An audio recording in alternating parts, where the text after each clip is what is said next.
Que recherchez-vous lorsque vous cherchez Dieu? Est-ce la sensation de sa présence ou est-ce lui-même?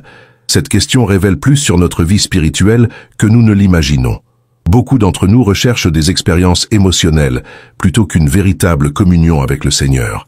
Avez-vous déjà remarqué comment nous réagissons lorsque nous ne ressentons pas la présence de Dieu?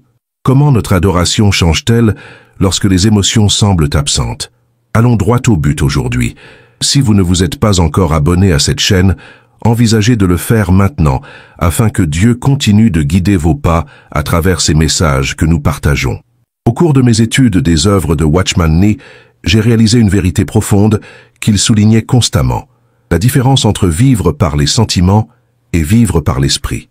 Watchman Nee a écrit « Tout chrétien doit comprendre que le sentiment n'est qu'une fonction de l'âme. Celui qui vit par le sentiment, quelle qu'en soit la nature, est un croyant de l'âme. » Nous pensons souvent que se rapprocher de Dieu signifie ressentir des émotions intenses.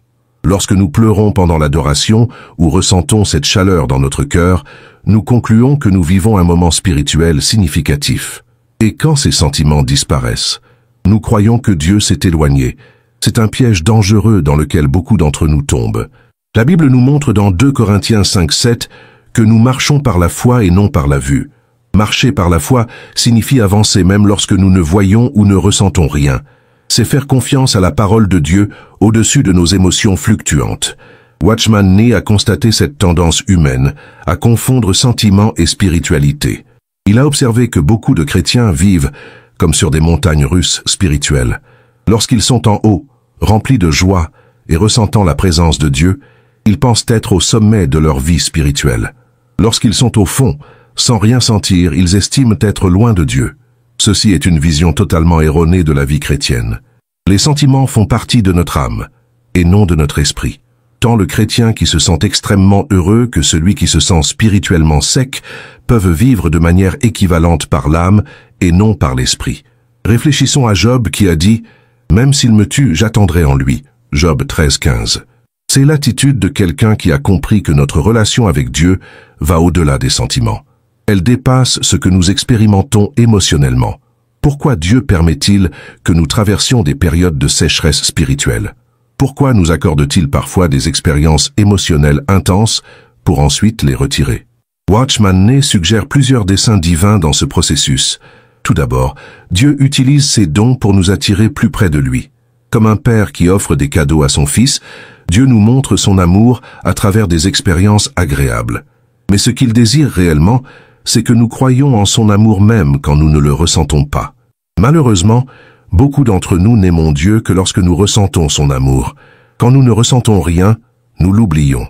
Le psaume 42, 1-2 dit « Comme le cerf brame après les courants d'eau, ainsi mon âme soupire après toi, ô Dieu. Mon âme a soif de Dieu, du Dieu vivant. » Notez que le psalmiste continue de chercher Dieu, même au milieu de sa sécheresse spirituelle. Il ne renonce pas parce qu'il ne sent rien. Ensuite, Dieu nous conduit à la connaissance de soi à travers ces cycles émotionnels. Pendant les périodes de sécheresse, nous commençons à réaliser combien nous dépendons des sentiments et comment nous utilisons mal les dons de Dieu. Nous découvrons que souvent nous agissons motivés par l'émotion et non par l'esprit. Cette prise de conscience nous mène à l'humilité. Dans Romains 7:24, Paul s'exclame « Misérable homme que je suis, qui me délivrera de ce corps de mort ?» C'est le cri de quelqu'un qui se connaît profondément. Paul a vu sa propre corruption et a reconnu son besoin total de Christ. Troisièmement, Dieu veut nous enseigner à surmonter les circonstances. Celui qui permet aux circonstances de modifier son cheminement n'a pas une expérience profonde avec le Seigneur. Comme l'a souligné Watchman Nee, seules nos émotions sont affectées par les circonstances. Pour surmonter les circonstances, nous devons d'abord maîtriser nos émotions. Paul a écrit dans Philippiens 4:11-12 « J'ai appris à être content en toutes circonstances. Je sais vivre dans l'abaissement et je sais vivre dans l'abondance. J'ai appris le secret d'être bien content en toute situation, que j'ai à manger ou que j'ai faim, que j'ai l'abondance ou que je sois dans le besoin. » Paul a appris à vivre au-dessus des circonstances parce qu'il a appris à vivre au-delà des sentiments. Quatrièmement, Dieu renforce notre volonté. La vie spirituelle authentique n'est pas une vie de sentiments, mais une vie de volonté. Watchman Nee enseigne que la volonté de l'homme spirituel a été renouvelée par le Saint-Esprit et attend la révélation de l'Esprit pour donner des ordres à tout l'être. Malheureusement, la volonté de nombreux chrétiens est si faible qu'elle n'arrive pas à exécuter les ordres qu'elle reçoit de l'Esprit. Elle est sous l'influence de l'émotion, et de ce fait, rejette la volonté de Dieu. Le renforcement de la volonté est essentiel pour notre croissance spirituelle. Jésus a illustré cela lorsqu'il a prié à Gethsémani. « Père, si tu le veux, éloigne de moi ce calice. Toutefois que ma volonté ne se fasse pas mais la tienne. » Luc 22, 42. Jésus a soumis sa volonté à celle du Père, même lorsque ses sentiments étaient d'angoisse extrême. Cinquièmement, Dieu désire nous conduire à un niveau spirituel supérieur. Avant de nous amener à un nouveau niveau, il nous donne un avant-goût de cette vie dans nos sentiments. C'est comme si Dieu nous offrait un apéritif de ce qu'il souhaite que nous expérimentions pleinement plus tard. Watchman Nee a observé que de nombreux chrétiens se trompent à ce sujet. Ils se consacrent entièrement au Seigneur, recherchant des expériences telles que la sanctification et la victoire sur le péché.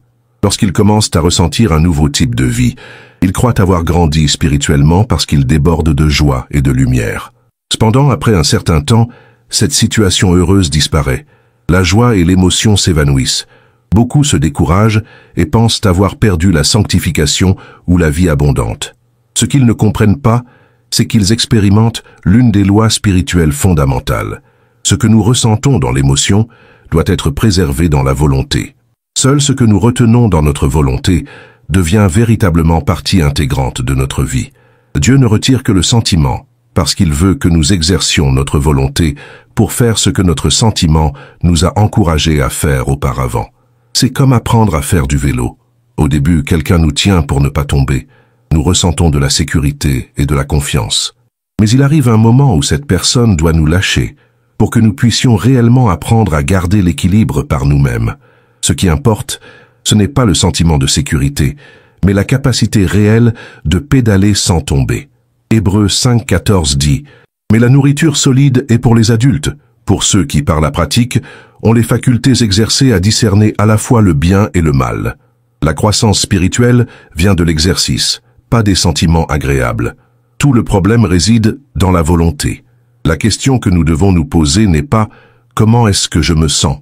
Mais ma volonté reste-t-elle soumise au Seigneur? Est-elle libre de suivre la direction de l'Esprit? Si la réponse est oui, alors, peu importe le changement de sentiment, il n'y a pas de quoi s'inquiéter. Pensez à l'expérience de la conversion. Lorsqu'une personne se convertit, elle est généralement remplie de joie, mais peu après, ses sentiments diminuent ou disparaissent. Est-ce que cette personne a perdu son salut? Certainement pas. Elle a reçu la vie dans son esprit. Ce qu'elle ressent ou ne ressent pas ne change rien à la réalité du salut. Éphésiens 2, 8, 9 nous rappelle « Car c'est par la grâce que vous êtes sauvés, par la foi. Et cela ne vient pas de vous, c'est le don de Dieu. Ce n'est pas par les œuvres, afin que personne ne se glorifie. Le salut est par la foi, et non par les sentiments. Mais il existe un danger réel pour notre vie spirituelle, si nous ne comprenons pas le dessein de Dieu dans ces cycles émotionnels. Si nous avançons seulement lorsque nous éprouvons des sentiments enthousiastes, mais que nous restons figés lorsque ceux-ci s'estompent, notre vie spirituelle est en danger. Celui qui vit par les sentiments a généralement une volonté faible, incapable de suivre l'orientation de l'esprit. Comme l'a averti Watchman Nee, le croyant qui remplace l'intuition de l'esprit par le sentiment nuit au développement de son sens spirituel. Il finit par marcher selon ses émotions et son intuition est étouffée. L'intuition ne devient active que lorsque l'émotion est endormie. Ce n'est qu'ainsi qu'elle peut communiquer la pensée de Dieu à l'homme. Si nous l'exerçons fréquemment, elle se renforcera. Mais quand le croyant s'appuie sur les sentiments, sa volonté perd son pouvoir souverain et son intuition est étouffée. 1 Roi 19 nous montre Élie après sa grande victoire sur le mont Carmel. Il avait fait l'expérience d'une puissante manifestation de Dieu, mais peu après, il s'est enfui par peur de Jézabel et est tombé dans la dépression. Dieu ne lui est pas apparu dans le vent fort, ni dans le tremblement de terre, ni dans le feu, mais dans une voix douce et apaisante. Dieu voulait enseigner à Élie que sa présence ne dépendait pas de manifestations spectaculaires. Il existe un autre danger pour ceux qui vivent selon leurs émotions. Ils peuvent facilement être trompés par Satan. L'ennemi est expert dans l'imitation des sentiments qui viennent de Dieu. S'il utilise diverses sensations pour tenter de confondre les chrétiens qui aspirent à vivre selon l'esprit, combien plus cherchera-t-il à tromper ceux qui désirent se laisser guider par leurs émotions. Watchman Nee avertit que ces personnes tombent directement entre les mains de Satan, car il souhaite leur fournir toutes sortes de sentiments. L'ennemi peut les amener à se sentir excités ou déprimés. Dès que le croyant accepte l'un de ces sentiments, Satan prend peu à peu le contrôle de son âme. Parfois, le diable pousse le chrétien à éprouver des sensations surnaturelles, frissons, électricité, engourdissement, feu de la tête aux pieds et bien d'autres encore. Lorsque le croyant atteint ce point, tout son être commence à vivre selon ses émotions. Sa volonté est entièrement paralysée et son intuition étant entravée, il se concentre sur l'homme extérieur tandis que son esprit reste complètement enchaîné. 2 Corinthiens 11:14 nous avertit. Et cela n'est pas étonnant, car Satan lui-même se transforme en ange de lumière. L'ennemi peut provoquer de fausses expériences spirituelles pour nous détourner du véritable chemin. La grande tragédie est que de nombreux croyants ne réalisent pas qu'ils sont trompés. Au contraire, ils se croient plus spirituels que les autres en profitant de ces expériences surnaturelles. Ils ne parviennent pas à voir que ces manifestations peuvent être l'œuvre du malin. Watchman Nee insiste sur le fait que le Saint-Esprit agit dans l'esprit de l'homme et non dans ses émotions physiques. Chaque fois que quelque chose produit une émotion dans le corps, dans la plupart des cas, cela provient du malin. Pourquoi tant de croyants tombent-ils dans ce piège? Tout simplement parce qu'ils ne vivent pas dans l'esprit, préférant vivre selon leurs émotions. 1 Jean 4:1 nous avertit « Bien-aimés, ne croyez pas à tout esprit, mais éprouvez les esprits s'ils viennent de Dieu, car plusieurs faux prophètes sont sortis dans le monde. Nous devons tester toutes choses et ne pas accepter n'importe quelle expérience surnaturelle comme venant de Dieu. » Watchman Nee nous conseille d'observer nos sentiments physiques avec beaucoup de soin. Nous ne devons permettre à aucun esprit de créer en notre corps des sentiments contraires à notre volonté. Nous devons résister à tous les sentiments physiques qui viennent de l'extérieur et suivre uniquement l'intuition qui se manifeste au plus profond de notre être.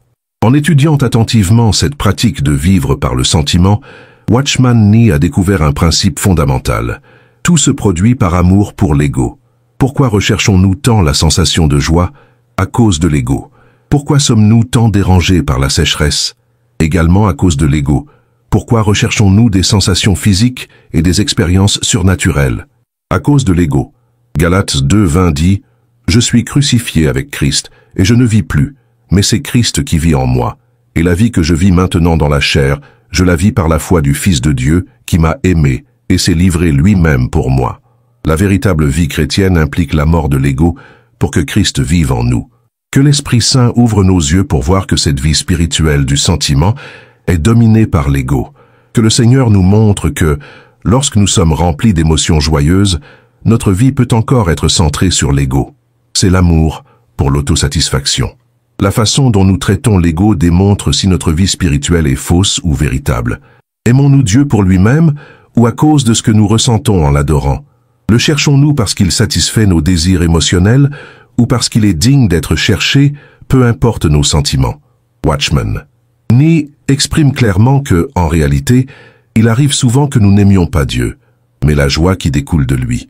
Cela révèle que nous valorisons plus le don de Dieu que Dieu lui-même, qui est le donateur. Cela prouve également que nous continuons à vivre selon notre âme, sans connaître la véritable vie spirituelle. Lorsque nous utilisons le sentiment de bonheur de manière erronée, en le considérant comme plaisant en soi, Dieu, pour nous délivrer de cette erreur, retire ce sentiment de joie et nous plonge dans la souffrance. L'objectif est que nous réalisions que le plaisir se trouve en lui, et non dans la joie qui vient de lui.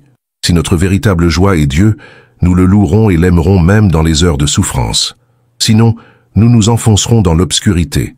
Et lorsque Dieu agit ainsi, son but n'est pas de détruire notre vie spirituelle, mais de faire disparaître tous les idoles que nous vénérons. Puisqu'il ne fait pas l'objet exclusif de notre adoration, il souhaite éliminer tout ce qui constitue un obstacle à une vie spirituelle authentique. Il veut que nous vivions en lui, et non à travers nos sentiments. Le psaume 16:11 déclare « Tu me feras connaître le chemin de la vie. Dans ta présence, il y a une pleine joie. À ta droite, il y a des délices éternelles. » La véritable joie se trouve en la présence de Dieu, et non dans les sensations que nous pouvons éprouver. Comment pouvons-nous alors vivre une vie spirituelle authentique? Tout d'abord, nous devons reconnaître la différence entre notre âme et notre esprit. Hébreux 4:12 dit que la parole de Dieu pénètre jusqu'à la division de l'âme et de l'esprit. Nous devons discerner quand nous sommes guidés par l'esprit et quand nous sommes influencés par les sentiments de l'âme. Ensuite, nous devons renforcer notre volonté pour suivre l'esprit, même lorsque nous ne ressentons rien. Cela nécessite de la discipline et de la pratique. Comme Paul l'a dit, « Mais je traite durement mon corps et je le réduis en esclavage, de peur que, après avoir prêché aux autres, je ne sois moi-même disqualifié. » Troisième, nous devons chercher Dieu pour lui-même, et non pour les sentiments qu'il peut nous donner. Nous devons apprendre à l'aimer dans la joie et dans la tristesse, dans l'abondance et la pauvreté, dans la santé et la maladie. Comme David le dit dans le psaume 73:25, « À qui ai-je dans le ciel sinon à toi? Et sur la terre, je ne désire rien d'autre que toi. » Quatrième, nous devons vivre par la foi, et non par la vue ou les sentiments. Romains 1:17 dit « Le juste vivra par la foi ». La foi ne dépend pas de sensations, mais de la confiance en la parole de Dieu et en son caractère immuable. Cinquième, nous devons être attentifs aux pièges de l'ennemi, comme l'avertit Pierre dans 1 Pierre 5:8, « Soyez sobres, veillez, votre adversaire le diable rôde comme un lion rugissant, cherchant quelqu'un à dévorer. » Nous ne devons pas céder à des expériences surnaturelles qui ne sont pas en accord avec la parole de Dieu. Watchman Nee nous enseigne que la vie chrétienne normale est une vie dans l'esprit, et non une vie de sentiments. C'est une vie où la volonté est soumise à Dieu, où l'intuition de l'esprit est claire et active, et où les émotions sont sous contrôle. Imaginez un père enseignant à son enfant à marcher.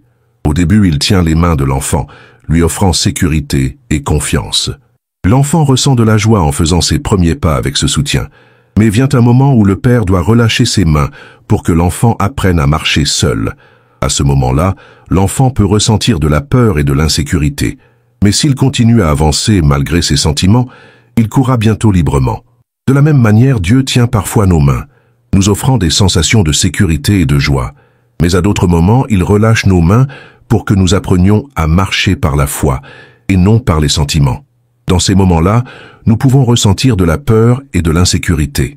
Mais si nous continuons à avancer malgré ces sentiments, nous courons bientôt dans la vie de l'esprit. Comme l'a sage observé Watchman Nee, la véritable vie spirituelle ne peut jamais être dominée par les sentiments, ni vécue à travers eux. Au contraire, c'est elle qui régule les sentiments. Lorsque nous vivons dans l'esprit, nos émotions deviennent des servantes et non des maîtresses. Elles suivent notre vie spirituelle, sans la déterminer.